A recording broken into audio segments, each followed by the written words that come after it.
ओम श्री गणेशाय नमः। चलिए आज का अध्याय शुरू करते हैं। आज का अध्याय हमारा 7वां अध्याय होगा, विघ्नराज अवतार। सूत जी बोले, हे मुने, मैंने तुम्हें भगवान के विकट अवतार की कथा सुना दी। अब तुम्हें उनके विघ्नराज रूप का उपाख्यान सुनाता हूँ, ध्यान देकर सुनो। विघ्नराजावतारस्य शेष हवान उच्यते ममता सुरहंता स विष्णु ब्रह्मेति वाचक। हे सौनक, भगवान गणपति का जो विघ्नराज नामक अवतार है वह शेष वाहन कहा जाता है। वह ममतासुर का संहारक और विष्णु ब्रह्मा का वाचक है। इसकी कथा कुछ इस प्रकार है। पूरा काल की बात है। गिरिराज नंदिनी पार्वती जी का विवाह हो चुका था। वे उपवन में अपनी सखियों के साथ बैठी हुई वार्तालाप कर रही थी। तभी किसी एक बात पर उन्हें जोर की हंसी आ गई और उनकी उस हंसी से ही एक पर्वताकार किंतु अत्यंत मनोरम पुरुष उत्पन्न होकर उनके सामने खड़ा हो गया। उस पुरुष को देखकर गिरजा को बड़ा आश्चर्य हुआ। सोचने लगी, यह कौन है और कहाँ से आया है। और फिर यही प्रश्न उन्होंने उस पुरुष से किया तो और अंत में बोली, तुम्हारा प्रयोजन क्या है। पार्वती के मान से ममतासुर की उत्पत्ति। पुरुष के हाथ जोड़कर निवेदन किया, माता, मैं आपके हास्य से उत्पन्न हुआ हूँ। आपका पुत्र होने कारण आपकी कृपा का भी अधिकारी हूँ। आप मुझे जो आज्ञा देंगी उसका पालन करूँगा। पार्वती जी बोली, वत्स, मैं उस समय अपने प्राण प्रिय शिवजी से रूठ कर उपवन में बैठी थी। उसी मान की अवस्था में मुझे हंसी आ गई जिससे तेरा जन्म हो गया। इसलिए मान परायण होने से तेरा नाम मम अथवा ममता होगा। अब तुम गणेश्वर का स्मरण करो जिससे तुम्हें अभिष्ट की प्राप्ति हो। यह कहकर शैलपुत्री ने उसे गणेश का षडाक्षरी मंत्र वक्रतुंडाय होम का उपदेश दिया। तब वह उनके चरणों में प्रणाम कर तपस्या करने के लिए अरण्य में चला गया, जहाँ उसकी भेंट दैत्यराज शंभासुर से हुई। गिरिराज पुत्र ने दैत्यराज से पूछा, आप कौन हैं, यहाँ किस लिए आए हैं। यदि अनुचित न समझें तो मुझे अपना पूर्ण वृत्तांत बताने की कृपा करें। शंभरसुर ने उत्तर दिया, महाभाग, मेरा नाम शंभरा है। मैं अनेक विद्याओं का ज्ञाता हूँ। यदि तुम चाहो तो वे विद्याएं मैं तुम्हें दे सकता हूँ, जिससे तुम अवश्य ही अत्यंत सामर्थ्यवान बन जाओगे। ममतासुर बहुत प्रसन्न हुआ। उसने शंभरासुर से समस्त आसुरी विद्याएं सीख ली, जिसके अभ्यास से वह स्वयं कामरूप हो गया। तब उसने शंभरासुर को प्रणाम कर निवेदन किया, महाभाग, मैं आपका शिष्य हूँ और आपकी इस अद्भुत कृपा के लिए सदैव आभारी रहूँगा। अब आप मुझे आदेश करें कि मैं क्या करूँ। शंभरासुर ने कहा, बस अब तुम अपूर्व शक्ति प्राप्त करने के उद्देश्य से भगवान विघ्नराज को प्रसन्न करो। जब वे संतुष्ट होकर वर मांगने को कहें तब तुम केवल समस्त ब्रह्मांड का राज्य और अमृत ही मांगना और कुछ नहीं मांगना। जब तुम्हें वर प्राप्त हो जाए तब तुम पुनः मेरे पास लौट आना। यह कह के शंभरासुर वहाँ से चला गया और ममता ने वहीं रहकर तपस्या आरंभ की। वह निराकार एवं निर्जन रहकर कठोर तप कर रहा था। भगवान गजानन के ध्यान में लीन रहना और विनायक के षडाक्षरी मंत्र का जप करना ही उसका कार्यक्रम था। इस प्रकार तपस्या करते उसे 1000 दिव्य वर्ष व्यतीत हो गए। तब वरदराज गणेश्वर ने प्रसन्न होकर उसे दर्शन दिए और कहा, भक्तराज, वर मांगो। उसने भगवान विघ्नराज के दर्शन किए तो हर्ष विह्वल हो गया और उनके चरणों में प्रणाम कर गदगद कंठ से धीरे धीरे बोला, हे प्रभु, हे वरदायक विघ्नेश्वर, मैं क्या मांगूं यह मेरी समझ में नहीं आता। आप सर्व ऐश्वर्य निधान से कोई निम्न कोटि की वस्तु मांगूं तो मेरा यह हास हो जाएगा। अतः हे नाथ, आप मुझे ब्रह्मांड का राज्य प्रदान कीजिए और अमर बना दीजिए। मैं शिव विष्णु आदि से भी युद्ध में पराजित न हो सकूं। हे प्रभु, आप मुझे अमोघ शस्त्रधारी कर दें। मेरे समक्ष कोई भी विघ्न उपस्थित न हो। भगवान विघ्नराज ने कहा, असुरेंद्र, तेरी कामना दुस्साध्य होते हुए भी पूर्ण करूंगा। यह कह के भगवान अंतर्ध्यान हो गए।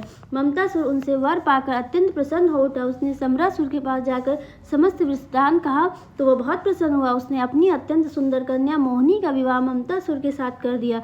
कुछ दिन उसने आनंद प्रयोग में व्यतीत किए और तब एक दिन शंभरा की प्रेरणा से वह दैत्य गुरु शुक्राचार्य जी के पास जा पहुंचा। उसने आचार्य को प्रणाम कर विघ्नराज से वर प्राप्त होने की बात सुनाई।